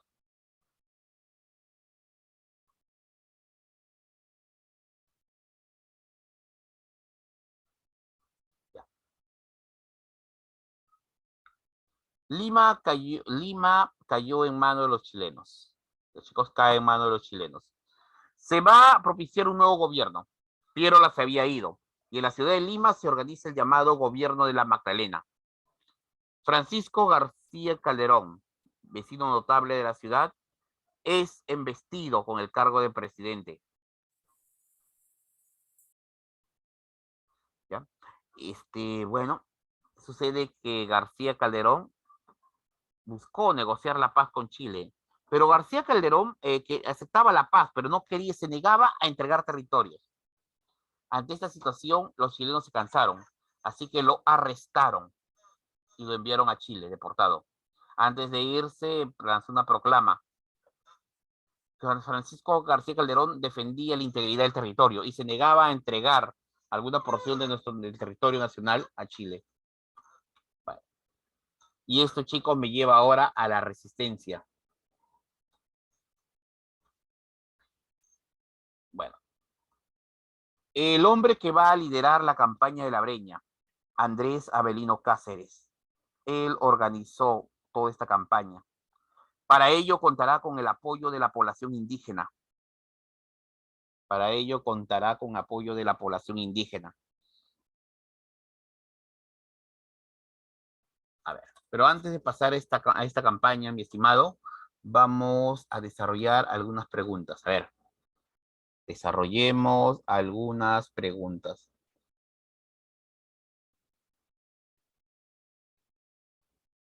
Ya. A ver, la 4. Durante la Guerra del Pacífico se observó en la campaña del sur al ejército peruano luego de la batalla de Trapacá. ¿Qué pasó luego de la batalla de Trapacá? Se retiró hacia Arica, aprovechó esta victoria para recuperar Pisagua, retornó la iniciativa y pasaría a hostigar al ejército chileno, o se rindió ante el ejército expedicionario. ¿Qué creen que fue lo que hizo después de Trapacá? Mira, te explico. Después de la batalla de Trapacá, el ejército peruano ya había dado por perdida la provincia, así que se replegó hacia su base en Arica. Desde ahí planeaban lanzar un contraataque, hecho que no se dio. Así que la respuesta es la letra A.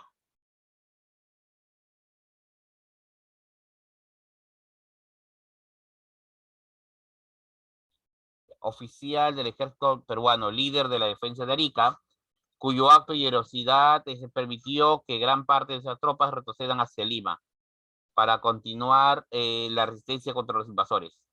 A ver, chicos, ¿quién fue el héroe de Arica? ¿Quién fue el héroe? Vamos, chicos, ¿quién fue el héroe? Vamos, jóvenes, hacen fiesta todavía. 7 de junio, batalla de Arica. Ustedes les Alfonso. palabran. Muy bien, Bolognesi. Alfonso. Bolognesi. No, es que él dice que está al mando. Alfonso Ugarte estaba peleando. Durante la ocupación de Lima, el ejército chileno, ¿no? Por el ejército chileno, se formó una junta de notables. Esta junta de notables eligió a Francisco García Calderón como presidente provisorio. Esto dio inicio a qué, jóvenes?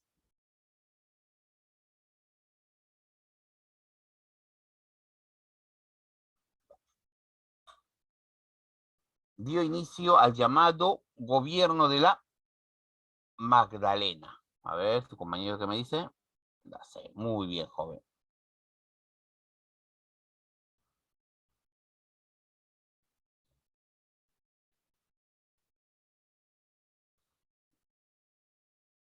Muy bien. 7. La campaña de la Breña se caracterizó principalmente por qué. ¿Cuál fue la principal característica? Las 7 sí pueden responder, chicos. ¿Cuál es el elemento principal de esta campaña? A ver, van pensando mientras que regresamos a la campaña de la Breña, ¿ya? Regresamos a la campaña de la Breña. A ver. Ya. Joven, la campaña de la Breña fue liderada por Andrés Avelino Cáceres. Así es, él fue quien va a liderar esa campaña. Cáceres es recordado como... ¿Cómo lo llamaban a Cáceres? ¿Cuál era su apelativo, chicos? A ver, ¿cuál es el apelativo de Cáceres? ¿Alguien sabe cómo le decían? Ya te ayudo. Le llamaban el... Muy bien, el brujo de los Andes, así es. Así fue conocido en su época, como el brujo de los Andes. Principal organizador y jefe militar. ¿Ya? Organizó a la población indígena para enfrentar a las huestes chilenas.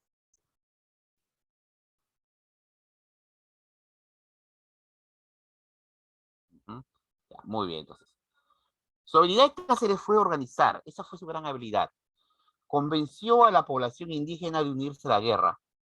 Es que, mi estimado, mira, para que lo entiendas, cuando se produjo la invasión al Perú, a los soldados chilenos se les informó lo siguiente, que si se diese el caso, deberían combatir en la sierra, lugar donde la mayor parte de la población era indígena.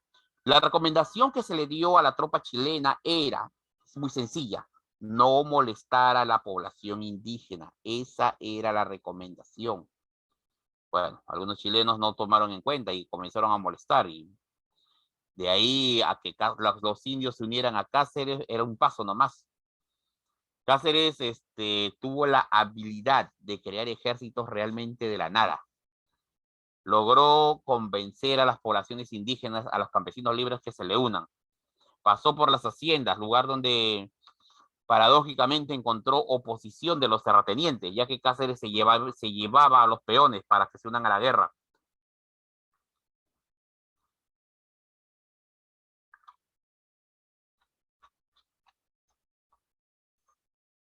Bueno, se libran batallas como Sangrar, Pucará, Marcavalle. ¿Ya? Son las acciones armadas, ¿no? Concepción y un segundo encuentro en Pucará. Son las batallas que se libran y son victorias peruanas. Logra una resistencia eficiente y evacúan a los chilenos, y los chilenos tienen que evacuar la sierra. Mientras tanto, en el norte se va a producir lo siguiente. En el norte se libra la batalla de San Pablo. En el norte se libra la batalla de San Pablo. Aquí en el norte, las fuerzas peruanas van a estar lideradas por Miguel Iglesias.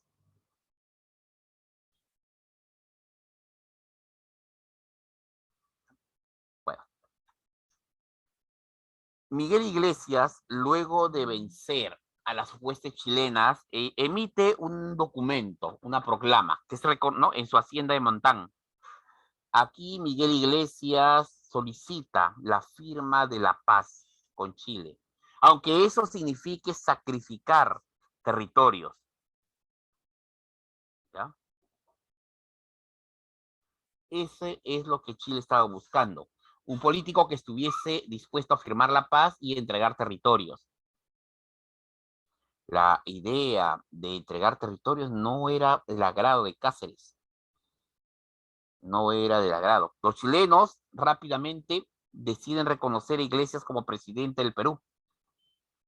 Pero esto provoca un pleito. Lo cierto es que se va a librar la última batalla. Se librará la batalla de Huamachuco. Última batalla de la guerra. ¿Ya?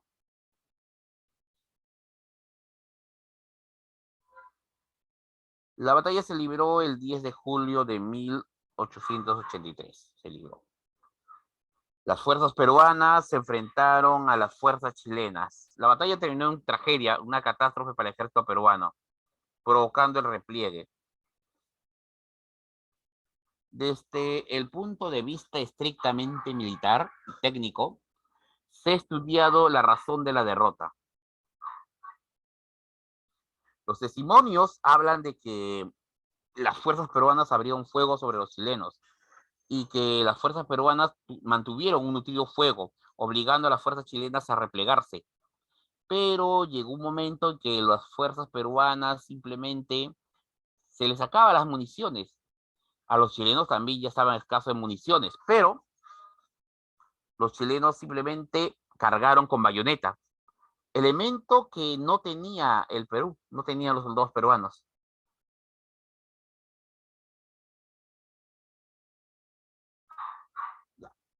Ok, chicos.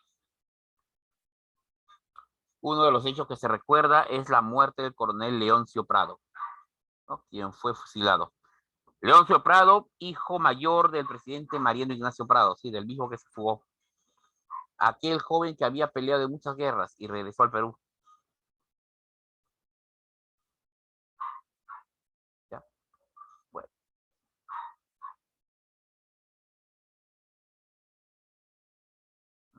ya, sigamos. Bueno, aquí tenemos, chicos, el mapa antes y después de la guerra. En 1879 y en 1929. Ese es el mapa. ¿Mm?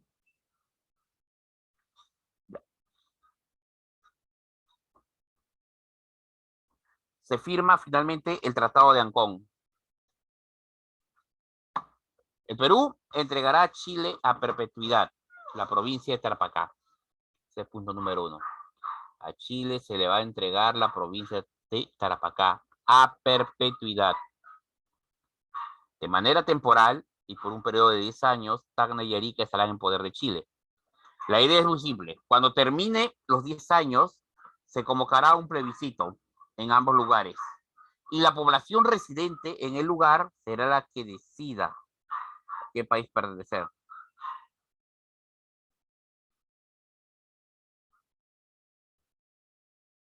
Ya. Este acuerdo incluye que el Perú pagará una indemnización económica a Chile. Así es. Esas son las consecuencias de la derrota, ¿no? Bueno. Consecuencias entonces, pérdida territorial, un grave daño, ¿no? Y graves daños en la infraestructura. Los daños fueron terribles. Ahora, obviamente todos querían un culpable de la derrota.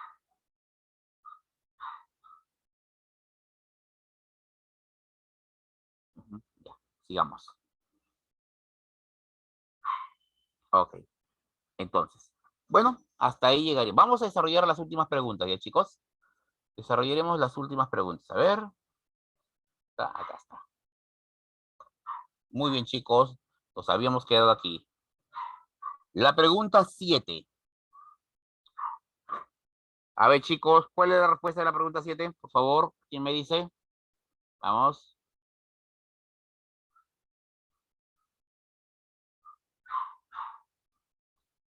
A ver, ya tenemos respuesta. Vamos a ver.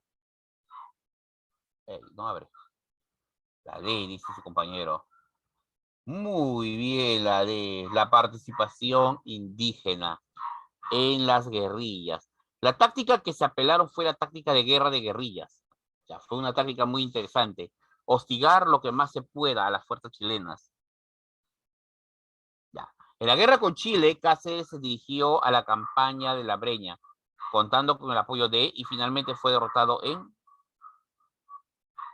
A ver, ¿cuál sería la respuesta acá, chicos? ¿Quiénes apoyaron a Cáceres y dónde fue derrotado? A ver, la respuesta. La respuesta de la 8, chicos. A ver, ¿quién lo hace?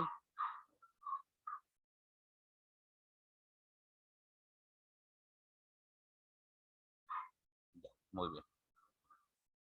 Las milicias campesinas y fue derrotado en Guama.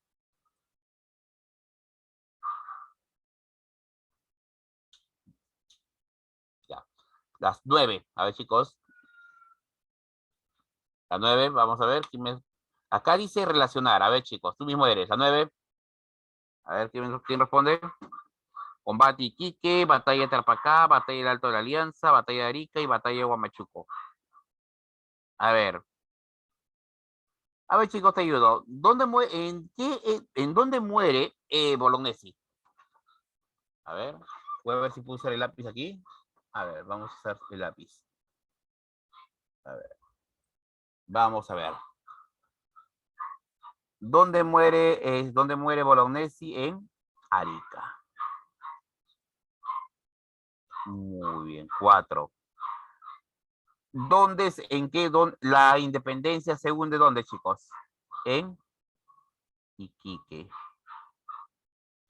Triunfo peruano sobre los chilenos. Tarapacá. Ya. Disculpen la manera como hoy se escribió el número 2, disculpen, pero estoy escribiendo con el mouse. Retiro de Bolivia de la guerra. Ese fue después de la batalla del Alto de la Alianza.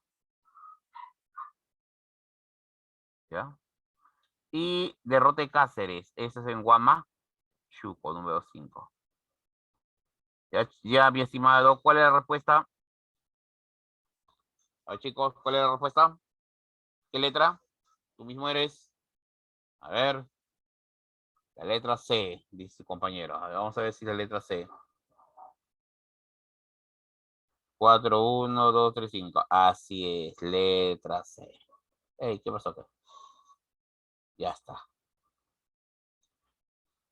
Bueno, la 10. A ver.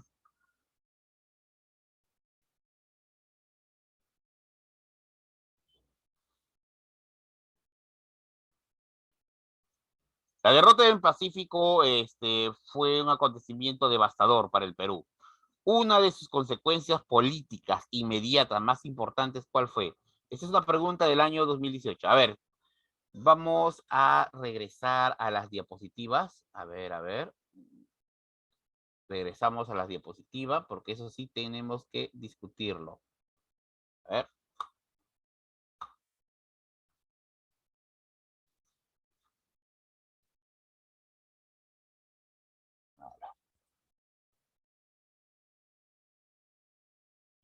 Ok, vamos a ver.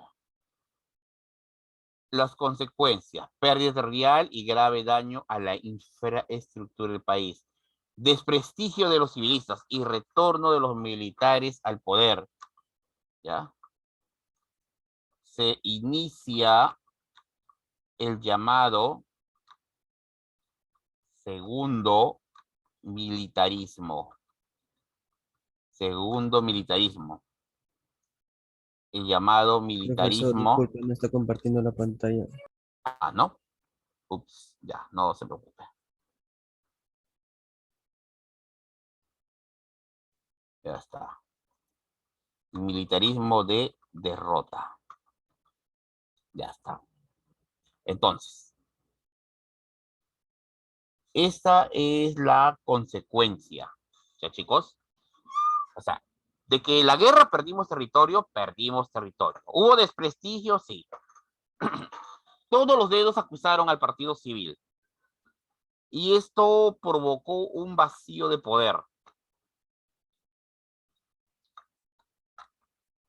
La población no confiaba ya en los políticos. ¿No? Lo cual dio pretexto para que los militares tomen el poder. Y se inicia así el llamado segundo militarismo o militarismo de derrota.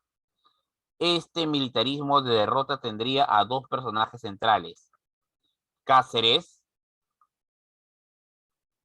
y Piérola.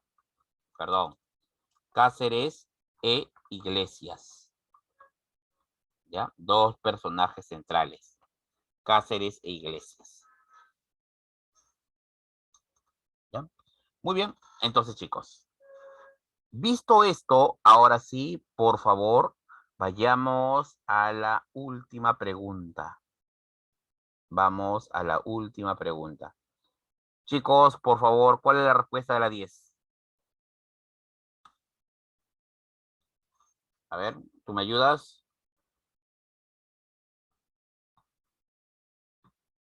La 10, ¿cuál es la respuesta? Firma el contrato Dreyfus, el regreso del partido civil, el retorno al caudillo militar o la firma del acuerdo con la Casa Grace. ¿Cuál sería la respuesta, chicos? Muy bien, su compañero nos da respuesta, la letra C. Muy bien, Montoya.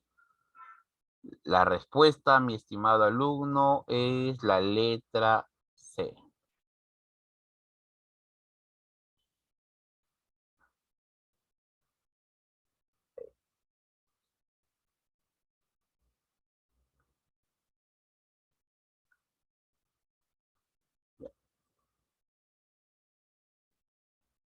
Ya, chicos. Entonces, la respuesta es la letra C. Bien. Entonces, jóvenes, hasta ahí hemos visto cómo fue la guerra del Pacífico. ¿Ya, chicos? Hemos visto cómo fue la guerra. Se trataban con...